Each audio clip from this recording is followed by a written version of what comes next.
Good afternoon. So you join me in some woodland. I thought, after watching one of James Brew's videos earlier, where he tried woodland photography and said he found it quite hard, that I'd give it a go myself. I kind of found a lot of the things that he said kind of echoed with me as well, really. The problem with being in the woods is there's an awful lot of trees, which is a bit of a obvious statement to make, but it does mean that trying to get a nice composition, something where there's a very obvious focal point to the image, can actually be pretty difficult because you've got a lot of trees disappearing off into the distance. I think that's why people who do woodland photography probably like doing it when it's a misty day, and it isn't today. But I thought I'll pop out for the afternoon to a local wood and have a look. I did actually go to a woods where I shot my bluebells earlier in the year, but that was closed. There was a big sign saying forestry works in progress, and I thought I don't want a tree landing on me. So I had read about another bit of woodland that's nearby, so I've just arrived here. There is actually quite a bit of autumn colour still left around, which is quite nice. So I guess have a walk around and see what I can find image-wise.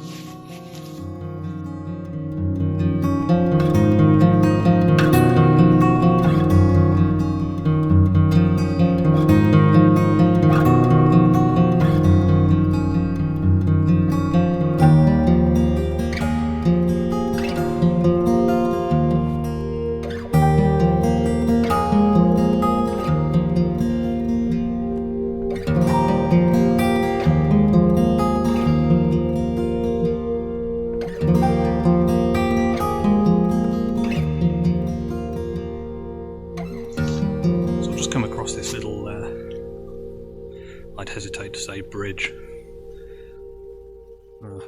wooden planks, crossing over a sort of ditch. So I think I might try and see if there's a image here, because it's the first thing I've sort of come across that's a feature, as it were. Yeah, I think there is it's been cloudy all day, but there's actually quite a bit of sort of bright light over in the sky now. The sun is starting to pop through a little bit, so I don't know if that's going to make things better or worse. But yeah, get the camera out, have a look.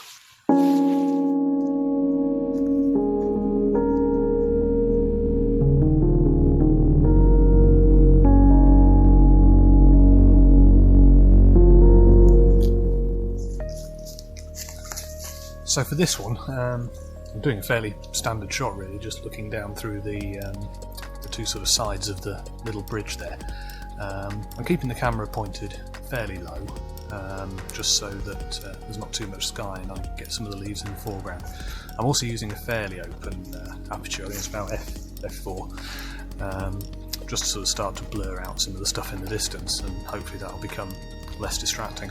I might also try opening it up even further, sort of 1.8 or something, just to see what that looks like. I've also got the polarizer on, which will hopefully just help these colours jump out a little bit more. So yeah, I might also try one from the other side of the bridge in a minute, because there's a lot more trees in this direction, so there'll be less sky in that image, and it might work quite well as well.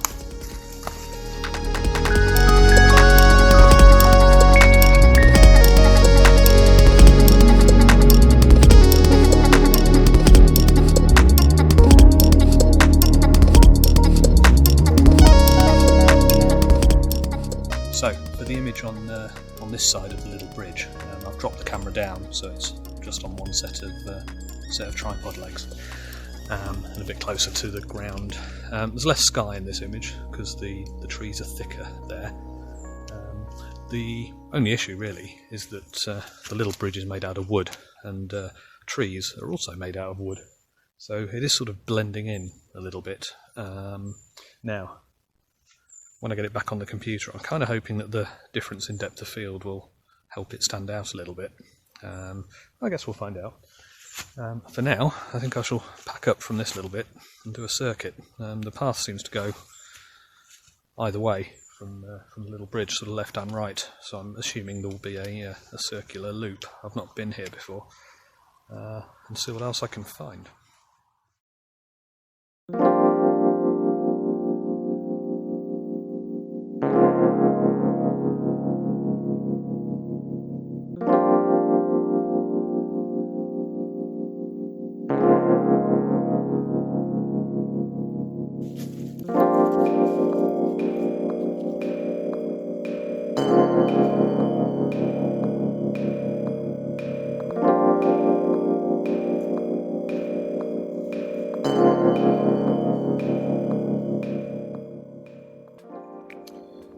So, walking along the path, I've just spotted this sort of pair of trees coming out of that little slope, and this is actually the ditch that the little bridge further back crossed over. So I've gone for a portrait format image. I tried landscape and it looked a bit messier. There is a tree on the near side of the path that sort of crept on the right hand side as well, but it put both of the trees a bit too close to the edges of the frame. I can't move back any further because there's a big bush and stuff there, and I didn't really think it would work much wider angle, so I've kept with the 35mm, gone vertical to exclude the tree that's over on the right hand side. And I've also bracketed the shots because I'm not really sure what's going to work best here. A kind of a sort of dark one where the sky isn't too bright, or a brighter image where the sky kind of blows out completely and we get all the detail in the leaves and so on. I'll probably end up blending them together and seeing how that comes out. But anyway, that's a couple of shots here done. Pardon me. Carry on along this pathway.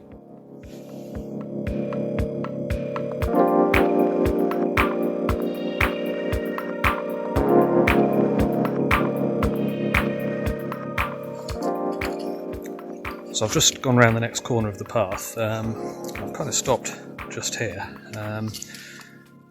This path sort of leads off into the distance there, but you'll see there's these little bits of orange leaves poking out on that tree, which it doesn't show up so well on this camera, but by eye they're sort of quite a bit brighter than the surrounding woodland and stuff.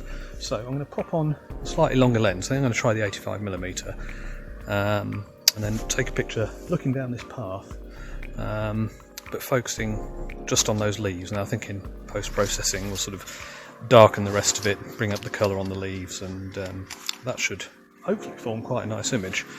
We shall see. Right, that's that picture done. I'm actually going to take another one a little closer to the leaves where hopefully they'll sort of fill more of the frame and let the background go completely blurry. Might work quite nicely as well. As you might be able to tell, the light is dropping quite rapidly now. I think sunset's probably not far away, and like I said, it's quite a cloudy day.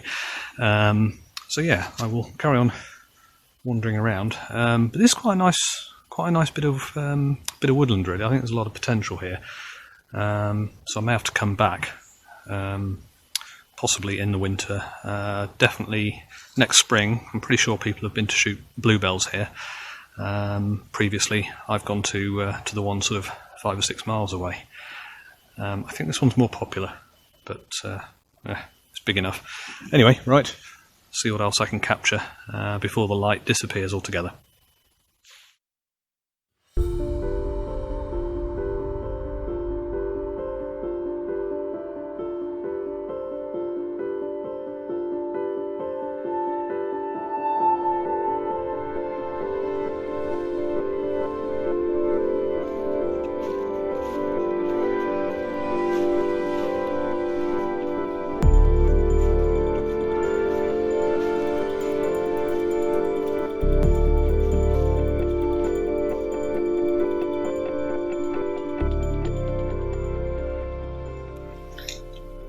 So I've just come across this fallen tree, kind of covered in some moss and leaves and so on. So I think I'm going to get down low.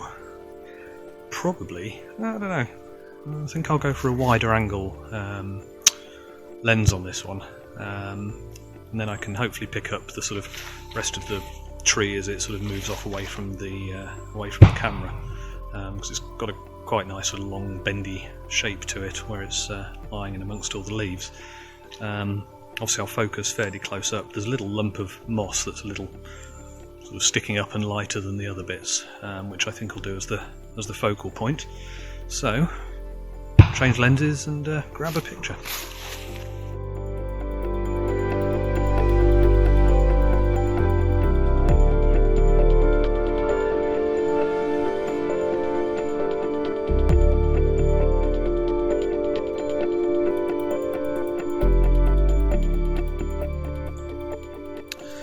So I've just noticed that the little log here that I'd rested my bag upon, I thought it was covered in leaves, but there's actually a tiny little mushroom on there as well. Now I don't have a macro lens with me, but my 135 does focus fairly closely, so not really the right gear or the right light, but I might point the camera at that just to see if anything comes out before moving on.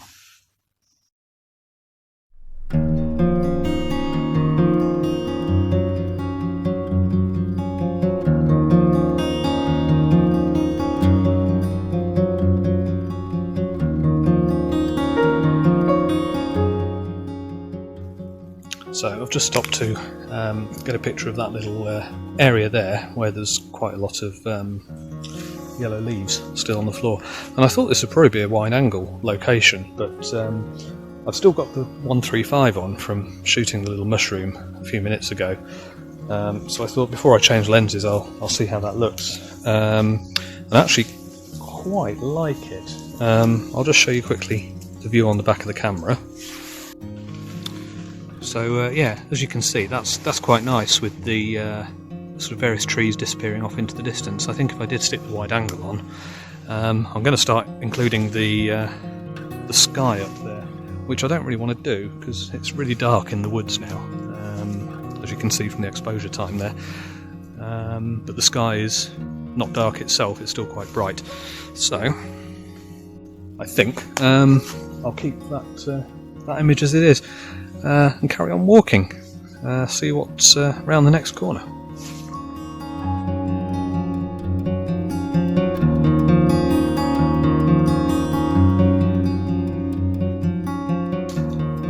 So I'm round the sort of back end of the woods now, I think, because over that way is just field. It's a lot greener around here rather than yellow. Controversial opinion, don't really like green very much. I find it one of those colours that's really hard to photograph nicely. So I don't know, if I do take any pictures around here, I think I'm going to have to process them quite carefully. I think I tend to prefer images where the green tends towards sort of slightly more blue. And as I say that, there's a nice path down there, just loads of tall trees, so I think I will take an image from here, but I'm probably going to switch to portrait format because the trees are dense enough to block out most of the sky, and see how that comes out.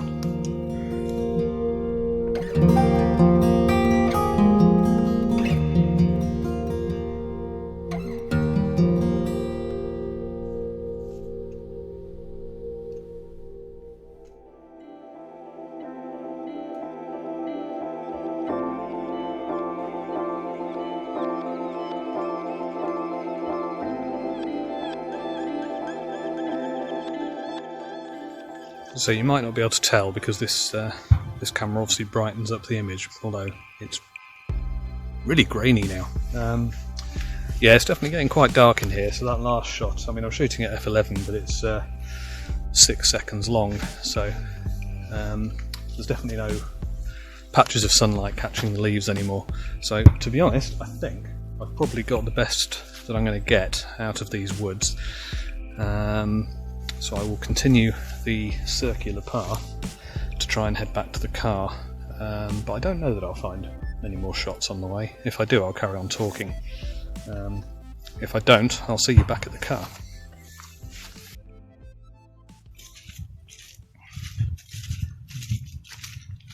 Well, I'm almost back at the little entrance gate, and where I left the car. I didn't take any more pictures because it's just a bit too dark and nothing obviously leapt out at me really.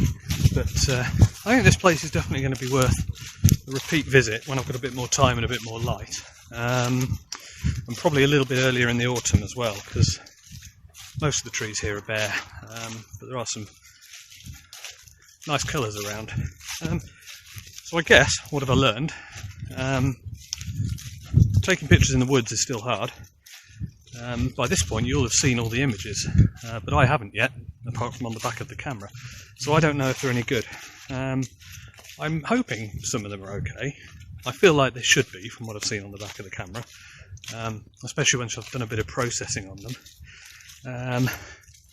I guess long lens, that's actually been really useful here. You kind of assume you just need a wide to take in all the surrounding area, but I find that once you've got a nice path through a bunch of trees, that the long lens works really well at sort of compressing the distance and removing all the clutter off to each side. So, on that note, I'll thank you for watching, as usual.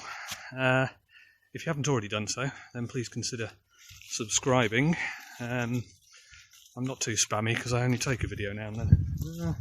And I hope you enjoyed the pictures. And I'll probably see you again sometime soon.